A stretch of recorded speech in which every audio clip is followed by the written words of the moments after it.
Hey guys, welcome to our Friday video. So the world is waiting for AMD to launch their new Ryzen 3000 processors this weekend. So today we're taking a look at some cheap Ryzen processors that you can get from AliExpress. Now, if you've been following the channel, I buy a lot of parts from AliExpress. I live in a regional area and there is no used local market, and eBay is expensive because of shipping costs. And yeah, although I spent so much time looking on AliExpress, I did not notice that they are now selling cheap first generation Ryzen processors. Recently on the channel we have been checking out Xeon processors for the sockets 1356 and 2011, and such components are really good value. Steve from Hardware Unboxed, he did a video showing an alternative, and he used the AM4 platform and a Ryzen processor, and he pointed to the fact that AliExpress is now selling first generation Ryzen processors. So like in the previous Xeon adventure, I bought pretty much every Ryzen processor there is. Unfortunately, it takes around 3 or 4 weeks to arrive. So Steve was kind enough to send us 2 processors to the channel to have an early look. In this video, the focus is on which CPUs you can get from AliExpress and of course, what are the prices. There's a bit of urgency involved with the Ryzen 3000 series launching. There could be a rush on these processors, so it's good to get this out early. Just like with the Xeon videos, we will unpack and learn what's going on together. I don't have the big picture yet. I only just started working with these CPUs, and I will pay close attention to the comments, and yeah, we will discover the components and processes together. And there will definitely be some comparison videos where we will compare the AM4 platform with socket 2011, for example. But to start things off, let's hop onto the computer and let's have a look what processors you can get from AliExpress. So first up we have the Ryzen 3 1200, starting around $46 including free postage. So this is a 4-core 4-thread CPU. We've got a base clock of 3.1 GHz and it will boost up to 3.4 GHz. Next up, we got the Ryzen 3 1300X for $68 including free postage. So this is basically a higher clocked version of the 1200. We've got a base clock of 3.5 GHz and it will boost to 3.7 GHz. However, for a little bit less, $65, we can get the Ryzen 5 1400. So this is a 4-core 8-thread CPU with a base clock of 3.2 and it will boost up to 3.4. For $95, we can get the Ryzen 5 1500X. So this one also has 4 cores and 8 threads, but it is higher clocked, running at a base clock of 3.5 GHz, and it will boost to 3.7. But once again, for a little bit less, for $90, you can get the Ryzen 5 1600. So this is my favorite processor out of all the Ryzen CPUs on AliExpress. Has 6 cores, 12 threads, base clock of 3.2, and it will boost up to 3.6 GHz. There's also the Ryzen 5 1600X. So this is a higher clocked version. We're getting, once again, 6 cores, 12 threads, but the base clock is now 3.6, and it will boost up to 4 GHz. Beyond 6 cores and 12 threads, it begins to get a little bit expensive. So the Ryzen 7 1700, you're looking at $146. And there's one more processor to talk about. It's actually an APU. It's the Ryzen 3 2200G. So this one has a small postage component. So you're looking at just over $80. So this one has 4 cores, 4 threads, but integrated Vega 8 graphics. And it runs at a base clock of 3.5 and can turbo up to 3.7 GHz. So hands down, my favorite CPU is the Ryzen 5 1600. Good balance between price and performance. So for $90, the value is pretty decent. Now I will make some loose comparisons with socket 2011, simply because we've been doing so much coverage lately and most of you will have that content fresh in your mind.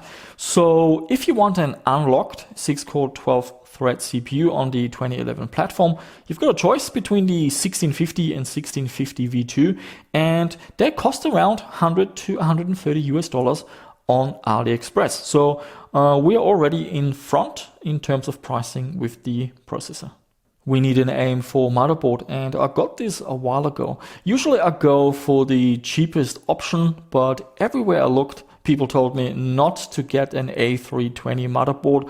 They have issues running the RAM, for example, at high frequencies, and yeah, also lack of overclocking options. So B450 sounds like the best value, so to speak. I got a motherboard from Asus.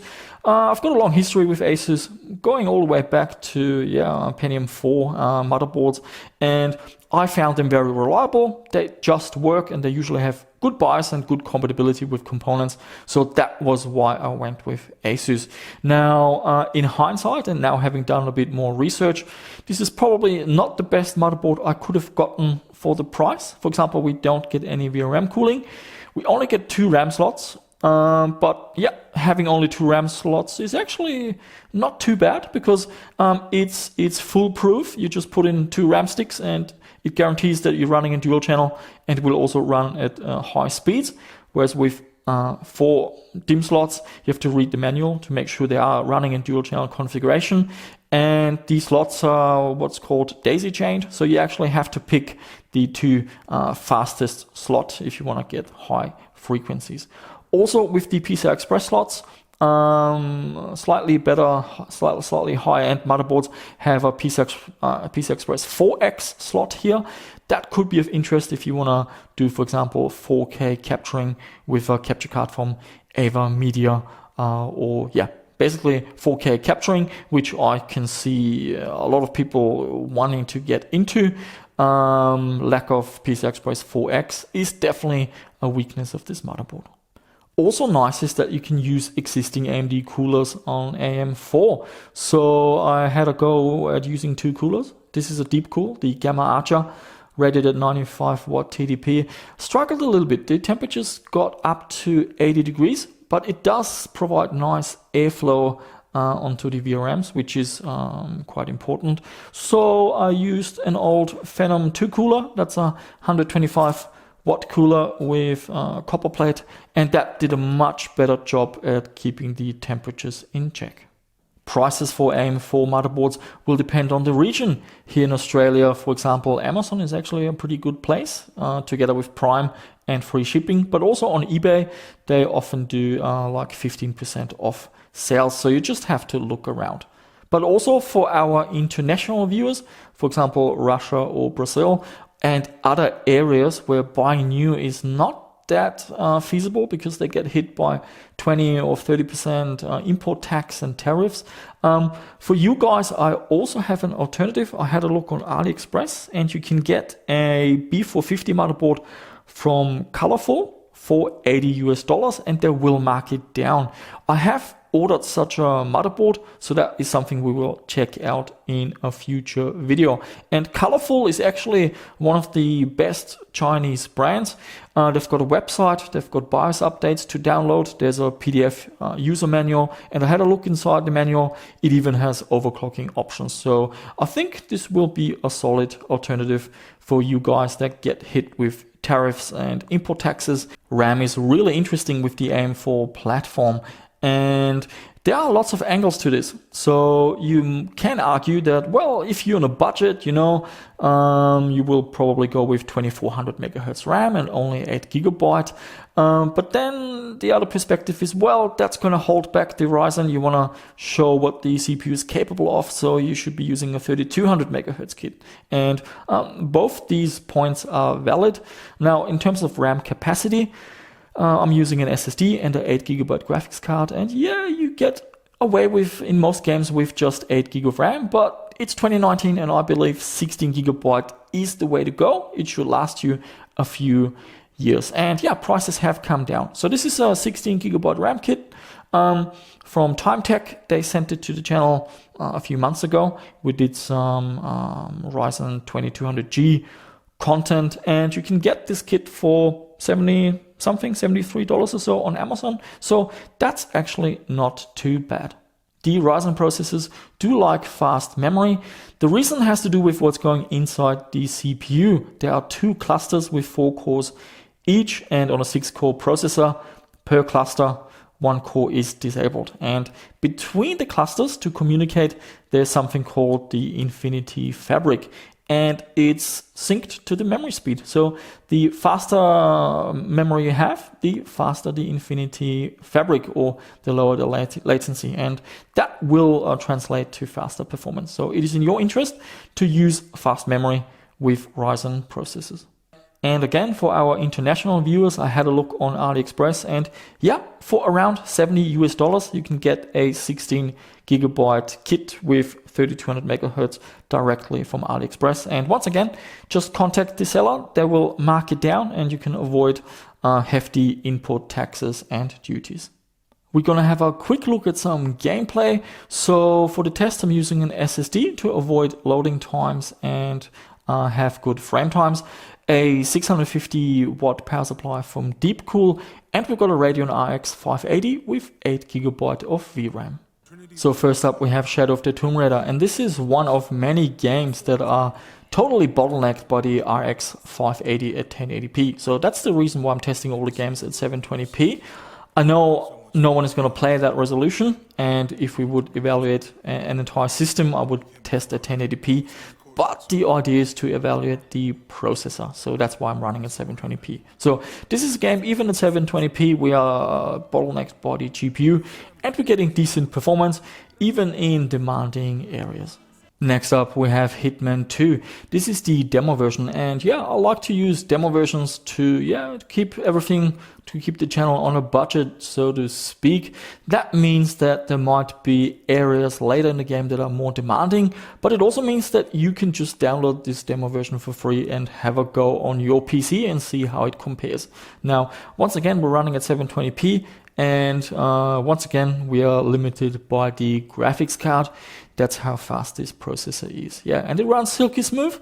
We're getting over 60 FPS at all times, so this game is extremely playable. Project Cars 2. So this was recommended to me in the comments, and there is a demo version, so I gave it a spin. There are 2 tracks that I'm testing. The first one is Formula 1. Once again, we're running at 720p with high details, and performance is decent, over 100 FPS, silky smooth. With racing games, do test at the beginning of the race so that there are lots of cars on the screen. It's a lot more demanding than later in the game when you just have one car in front of you or something like that. The other race is more demanding. We have rain going on, so there's some weather simulation running in the background, and the FPS is lower indeed, but still well over 60 FPS. So Project Cars 2 will run beautifully on the Ryzen 5 1600. There are a lot of other games that I could have tested that we usually look at, but they're all limited by the video card and run at over 100 FPS. For example, Strange Brigade is one of those games. Doom, Wolfenstein, all the Vulkan games, they run extremely well. So let's look at something more demanding, and that is Assassin's Creed Odyssey. And this is one demanding game. In the beginning, we're getting 70 FPS or so it's quite playable. But as soon as you get to a village, the performance just goes downhill, and we're getting 50 and sometimes even in the 40s. This game just seems to be extremely demanding. But it could also be some sort of a bottleneck going on with a Radeon video card. I do know that the GeForce cards do benchmark better in this title. Although the MSI Afterburner overlay, it doesn't indicate that there is a GPU bottleneck going on. I've seen this on occasions, that there is still some sort of a bottleneck going on.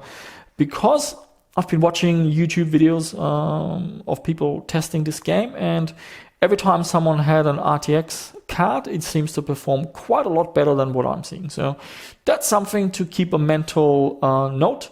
And yeah, if you have some more information about this as well, do share it down below in the comments. And that's where I have to wrap up this video. If it seems a little bit rushed, yes, I am. I've got a very hectic life at the moment, but I wanted to get this video out before the new Ryzen processors launch. And your comments will, paint the way in which the future videos will be structured. And I have lots of plans. I've got a few, I've got holidays coming up, so lots of plans. I definitely want to compare the 2011 with the AM4 and see where the value lies. I believe both of you will be happy. If you're rooting for the Ryzen system, you'll be happy. And I think if you find the value in LGA 2011, you also will be happy. I see it more as the 2011 platform passing the torch, so to speak, to AM4, and there is a difference in prices. The AM4 platform is a little bit more premium, but it's actually not that much. But budget is everything for many of you. So if you are on a budget and $50 here and there is a big difference to you, then the LGA 2011 platform will still offer tremendous value. So keep those comments coming. I will read all of them, and I shall see you soon with another video.